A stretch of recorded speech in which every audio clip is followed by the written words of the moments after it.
ஆண்டவராய் இயேசு கிறிஸ்துவின் நாமத்தினாலே அன்பின் வாழ்த்துதல்.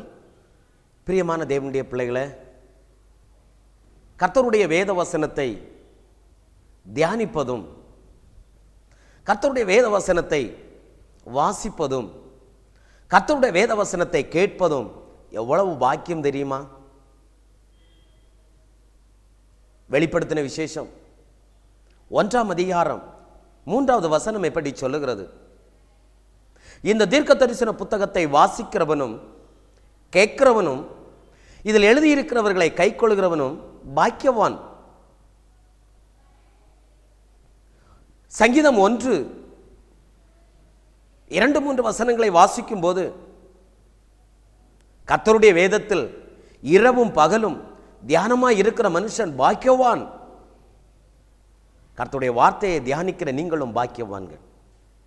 கர்த்தருடைய வார்த்தையை வாசிக்கிற நீங்கள் பாக்கியவான்கள். கர்த்தருடைய வேதத்தை கேட்கிற நீங்கள் பாக்கியவான்கள். உங்கள் வாழ்க்கையில் கர்த்தர் சமாதானங்களையும் சந்தோஷத்தையும் கிருபையும் வெளிப்படுத்த அவர் போதுமானவராய் இருக்கிறார். எனக்கு அருமையான தேவனுடைய ஜனமே, வேதத்தில் இருந்து இன்றைக்கு ஒரு வேத வசனத்தை நாம் சிந்திக்க போகிறோம். நீதிமொழிகள் 1வது அதிகாரம் 33வது வசனத்தை நாம் வாசிக்கும் போது, எனக்கு செவி கொடுக்கிறவன் எவனோ அவன் விக்கனமின்றி வாசம் பண்ணி ஆபத்துக்கு பயப்படாமல் அமைதி அறுப்பான் என்று வேதம் சொல்லுகிறது. கவனித்து பாருங்கள், இன்றைக்கு அநேகருடைய வாழ்க்கையில் பயம் அவருடைய ஜீவிதங்களை தொற்றிக் கொண்டிருக்கிறது. எதற்கெடுத்தாலும் பயம். வீட்டில் இருக்கும்போது பயம், வேலைகள் செய்யும் பொழுது பயம், யாத்திரைகள் கடந்து போகும்போது பயம், வாகனங்களிலே போகும்போது பயம், வேலை ஸ்தலங்களிலே பயம், இப்படி பல விதங்களிலே பயம் மனுஷனை ஆளுகை செய்து கொண்டிருக்கிறது. இந்த பயம் என்ன செய்யும் தெரியுமா? இந்த பயம் கொஞ்சம் கொஞ்சம் கொஞ்சமாக ஒரு மனிதனுடைய சிந்தையை, எண்ணத்தை, அவனுடைய நினைவை ஆளுகை செய்துவிட்டால் எளிதாக அவனுடைய ஆத்துமாவை விழச் செய்ய அது எளிதாக இருக்கும்.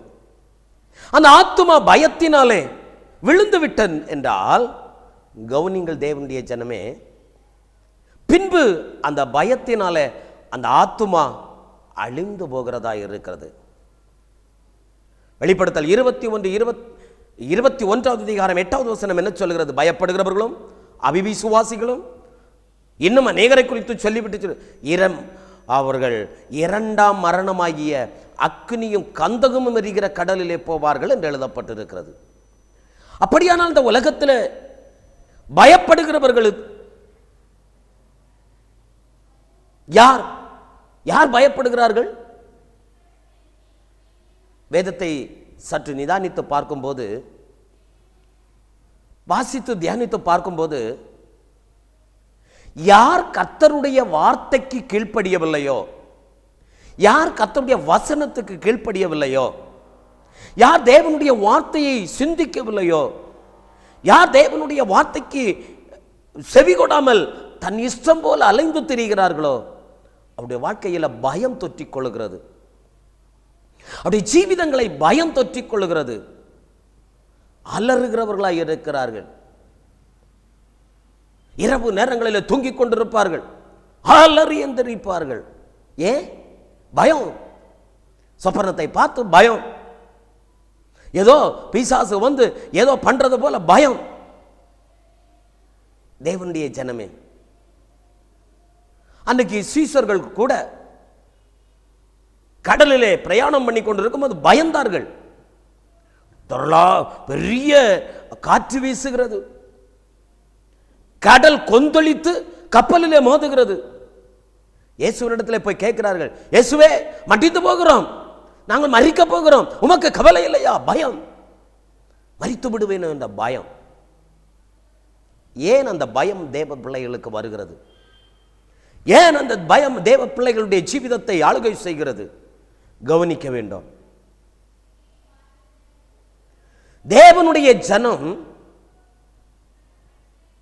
தன்னுடைய கையிலே கொடுக்கப்பட்ட வேத புத்தகத்தை மறந்து தேவனுடைய கிருபையை மறந்து, தேவனுடைய இரக்கத்தை மறந்து, தேவனுடைய வல்லமையை மறந்து, உலகத்தையும் உலகத்தின் சார்ந்தவைகளையும் தன் இனத்தையும் தன்னுடைய ஜனத்தையும் நம்பி மாயமான அந்த உலகத்தை நம்பும் போது பயம் தொற்றிக் கொள்கிறது. ஆனால் என்னை கேட்கிற அருமையான தேவனுடைய பிள்ளைகளை, நீங்களோ தேவனுடைய கிருபையிலேயும் தேவனுடைய வார்த்தையிலேயும் தேவனுடைய வசனத்திலையும் நிலைநிற்கிற நீங்களோ கர்த்தருடைய வார்த்தைக்கு செவி கொடுப்பீர்களேயானால், வேதம் என்ன சொல்கிறது? எனக்கு செவி கொடுக்கிறவன் எவனோ. தேவனுடைய பிள்ளை கர்த்தருக்கு செவி கொடுக்கிறவர்களாக இருக்க வேண்டும்.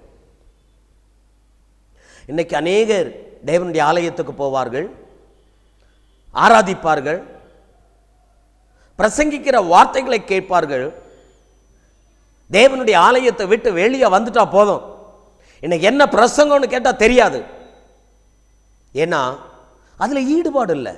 ஏதோ ஒரு கடமை, ஏதோ ஒரு கடமைக்காக பிரசங்கத்தை கேட்கிறார்கள்.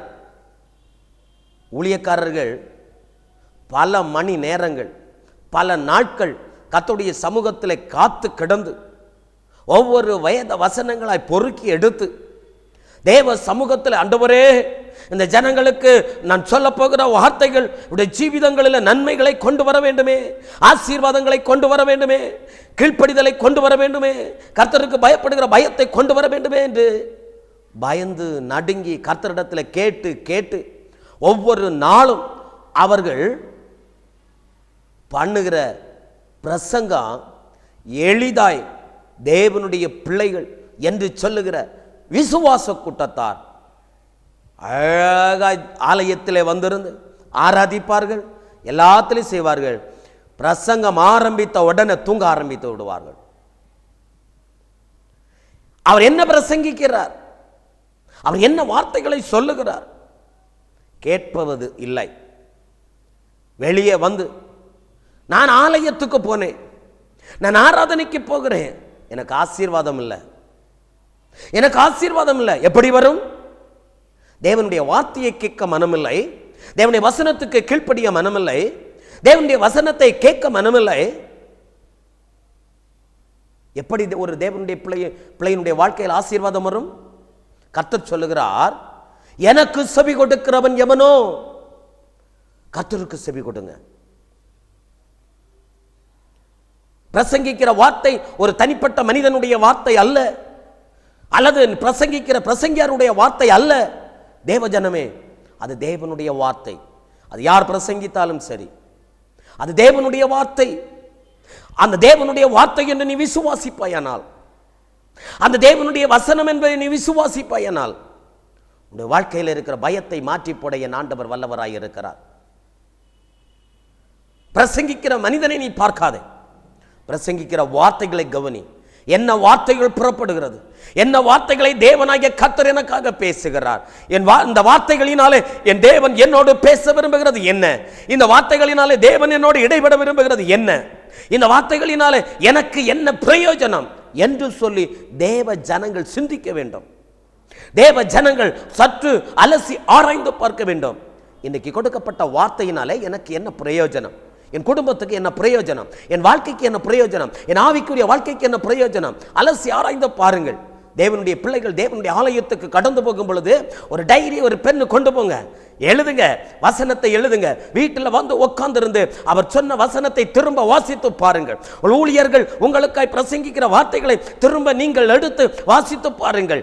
ஏன், எதற்காக, எந்த சூழ்நிலையில், எப்படிப்பட்டவர்களுக்காக இந்த வார்த்தை புறப்பட்டு வந்தது, எதற்காக இன்றைக்கு இந்த வார்த்தை பிரசங்கிக்கப்பட்டது, இது எனக்குத்தானோ என்று சொல்லி நீ சிந்திப்பாயனால் தேவனுடைய ஜனமே, கர்த்தருடைய வார்த்தை உன்னோடு கூட பேசுகிறதா இருக்கும்.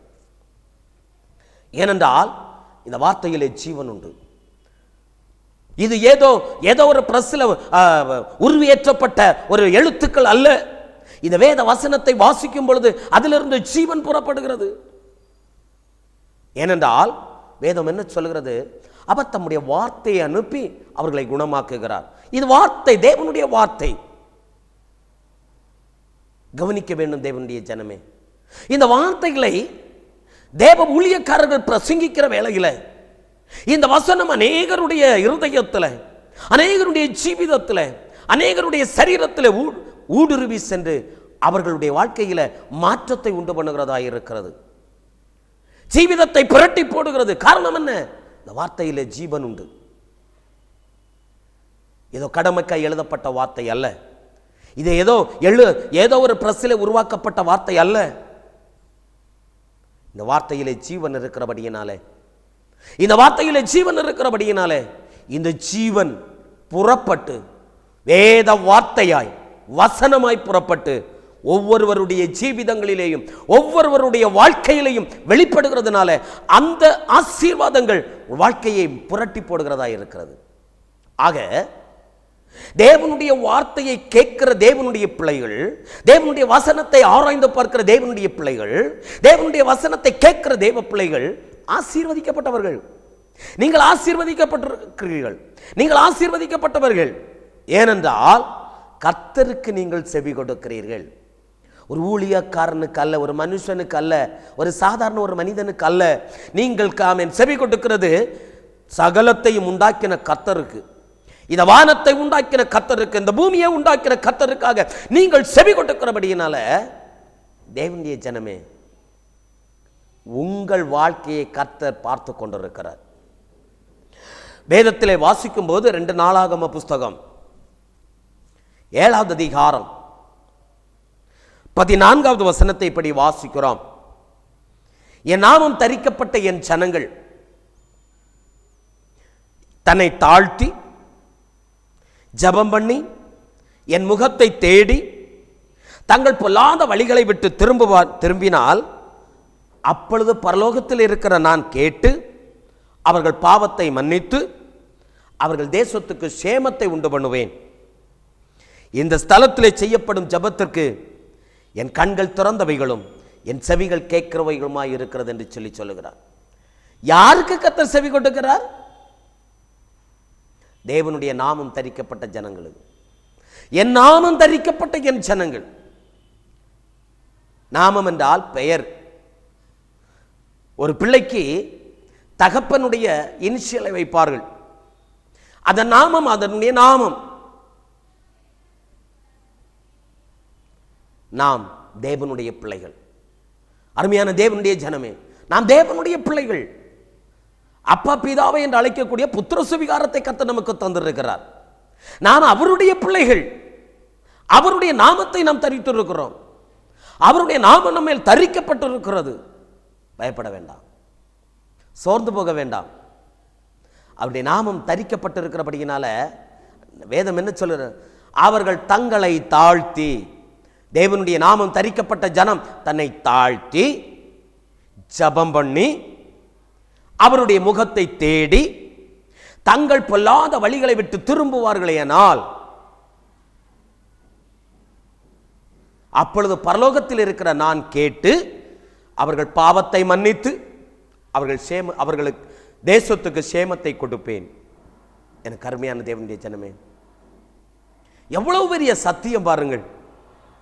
நாம் அவருடைய வார்த்தைக்கு கீழ்ப்படியும் போது, அவருடைய வார்த்தையை கேட்க நாம் பிரயாசப்படும் போது நம்முடைய பாவத்தை மன்னிக்கிறார், நம்முடைய அக்கிரமத்தை மன்னிக்கிறார், நம்முடைய அநியாயங்களை மன்னிக்கிறார், நம்முடைய ஜெபத்தை கேட்கிறார். மாத்திரமல்ல, நம்முடைய தேசத்துக்கே ஆசீர்வாதம் உண்டாயிருக்கிறது. கவனித்தீர்களா? ஒரு தனிப்பட்ட மனிதனுடைய வாழ்க்கை மாறும்போது, தேவ வசனத்தினாலே அது கட்டப்படும் பொழுது, தேவனுடைய வார்த்தையினாலே அது கட்டப்படும் பொழுது, தேவ கிருபையிலே அந்த வாழ்க்கை கட்டப்படும் பொழுது, அந்த வசனத்தினாலே ஜீவிதங்கள் மாறி போகும் பொழுது பாவம் மன்னிக்கப்படுகிறது, அக்கிரமம் மன்னிக்கப்படுகிறது. ஜெபத்தை கேட்கிறார். நான் முட்டி மோத வேண்டிய அவசியம் இல்லை. தேவ சமூகத்தில் உட்கார்ந்து பொறுமையாய் உட்கார்ந்து, ஆண்டவரே உமக்கு ஸ்தோத்திரம், நீ செய்த நன்மைகளுக்காக ஸ்தோத்திரம், நீ செய்த கிருபைகளுக்காக ஸ்தோத்திரம் என்று சொன்னாலே அந்த வார்த்தை, ஜெபங்கள், தூபங்கள் தேவ சமூகத்தில் கடந்து போய் அந்த ஜெபத்தினாலே நமக்கு நன்மை உண்டாயிருக்கிறது. வேதம் சொல்கிறது. மாத்திரமல்ல, நம்முடைய தேசத்துக்கு சேமம், நல்ல ஒரு சந்தோஷம், மனமகிழ்ச்சி, ஆசீர்வாதங்களை என் தேவன் கொடுக்கிறார். எனக்கு பிரியமான தேவனுடைய ஜனமே, கர்த்தருக்கு செவி கொடுக்கிறவர்களாய் நாம் மாற வேண்டும். கர்த்தருக்கு ஒரு மனிதன் செவி கொடுப்பானேனால் நிச்சயமாக அவனுடைய வாழ்க்கையில் மாற்றம் உண்டு, ஆசீர்வாதம் உண்டு. எதிரிகளோ சத்துருக்களோ செயல்பட முடியாது என்பதை நான் உங்களுக்கு சொல்லிக்கொள்ள விரும்புகிறேன். வேதத்தில் 2 ராஜாக்களின் புஸ்தகம் 18வது அதிகாரத்துக்கு நேராக நீங்கள் உங்களை திருப்பிக் கொள்ளுவீர்களேனால் அங்கே ஒரு காரியத்தை நாம் வாசிக்க முடியும். சனகரீப் என்று சொல்லக்கூடிய ஒரு மனிதன் எசேக்கியா ராஜாவுக்கு விரோதமாய் மிகுந்த கொத்தளங்கட்டி எப்படியாவது எசேக்கியாவை அடிபணிய வைத்து விட வேண்டும், எப்படியாவது உன்னுடைய வார்த்தை, சனகரிப்பினுடைய வார்த்தையை கேட்கும்போது சொல்லுவார்களே, இருதயத்தில் ஈட்டி பாய்ந்தது போல என்று.